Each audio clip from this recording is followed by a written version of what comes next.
Alberta really is a place that was established by people coming here from around the world. You can even just look at the names of towns throughout Alberta. Many of them were named after places that people came from in their home country. So we really are an immigrant province and more broadly an immigrant country.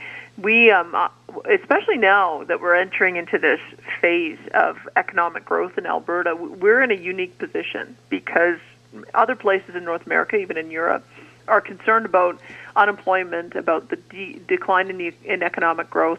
Alberta is going to have the exact opposite problem. We're going to actually have more jobs than we have people to fill them, and we're going to hopefully be able to rely on attracting people from not only across the country but also around the world to be able to help fuel the demands of the economy. So what you see is a perfect symbiotic relationship.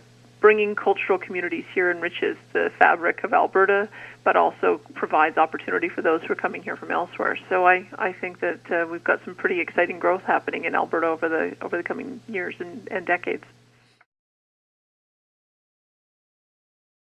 I've met with the Immigration Minister, Jason Kenney, and I'm encouraged that he understands that Alberta is in a unique position relative to other provinces and seems to be willing and open to talking about ways in which we can meet some of the demands of our labor needs by looking at temporary foreign workers as well as through our provincial nominee program. So that's all very positive. I think that what you see in Alberta is that we're going to continue to have to rely very heavily on those who are willing to come here to help keep our economy growing. I think we're up at about 70,000 temporary foreign workers this year. So we have a huge number of people who see opportunity here, and many of them come and want to stay after they've worked for a few years. So we've been very aggressive in putting forward the notion that Alberta should increase the number of immigrants that it brings in through the provincial nominee program. Once somebody has come here, they've established a relationship with their employer. They've established relationships in the community. If they decide they want to stay and are integrating well, then it seems to me that we should make it easy for them to become permanent citizens through that process. So we're going to continue working with our federal counterparts to talk about ways in which we can increase the number that we bring in through the provincial nominee program and streamlining the rules on temporary foreign workers. It sounds like they made some strides on that in the budget that was released this week. So I think the federal government is listening. I think the minister is listening, and that's all very positive. There does still seem to be potentially some issues that we have to deal with in providing settlement services for those who need to learn English if it's a second language, assisting those who, especially when they go to remote communities, in being able to find housing. I think particularly about Fort McMurray, we've got some issues up there, not only for immigrant populations, but also for those who are who are Albertan or from the rest of the country. We have issues in some communities about being able to build places of worship. I know that's a problem in Fort McMurray because they've had such tight land restrictions. Building new places of worship has been an issue.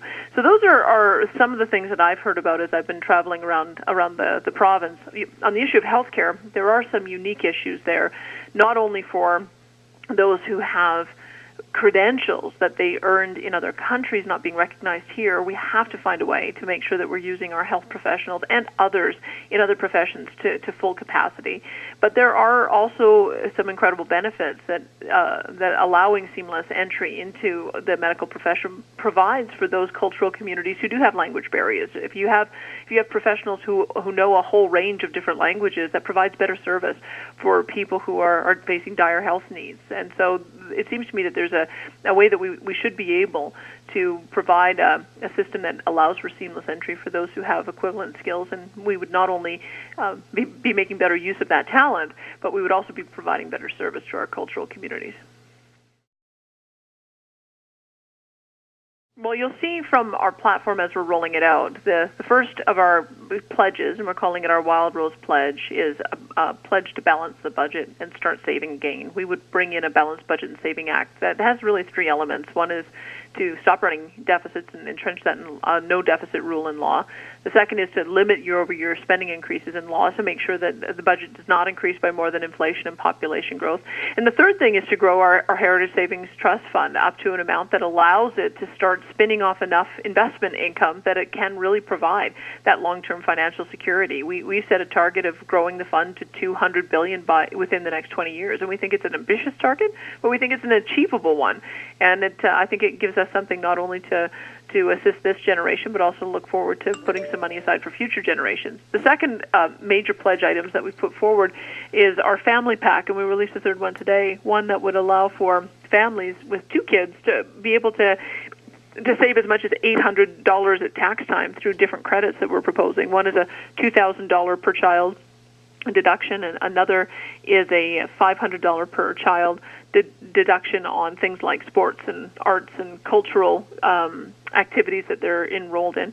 And the third is by banning mandatory school fees. There are many different types of fees that are paid for and you can't opt out of them. They're instructional fees and photocopying fees and registration fees. We calculate these different fees, and if we were to implement these different tax credits and eliminate these fees, it would keep about $400 per child in the pockets of parents to be able to defray some of their costs. So that's the kind of approach that we want to take. Is we know, especially for low-income families, and many immigrant families are low-income when they start out, this could be something that would allow them to be able to allow their kids to take part in some of the activities in the community. And we certainly don't want dollars to be a barrier to them. We want to be able to give a little bit of help so that people will be able to enroll their kids in those kinds of activities. Yeah, what you'll find with our entire platform, and this is sort of a consistent theme that goes through it, is I talk a lot about Alberta values. I talk a lot about the things that made this province great, and I believe that the things that made this province great is the belief that individuals and families and communities can take care of themselves and each other far better than a distant provincial government. What we've seen over the last number of years is the province has centralized decision-making, centralized land use planning, centralized healthcare delivery, centralized decisions regarding education, and we're not getting better and better results. In fact, we're getting worse and worse results. We want to start undoing some of that. There is a role for the provincial government to play in providing the financial support to be able to enable communities to take care of their needs, but they don't necessarily need to be the service providers. They don't necessarily need to be the decision makers on where those priorities should be. We think that individuals, families, and communities are a better judge of what their own priorities are, and we want to make sure that they've got the resources to do it.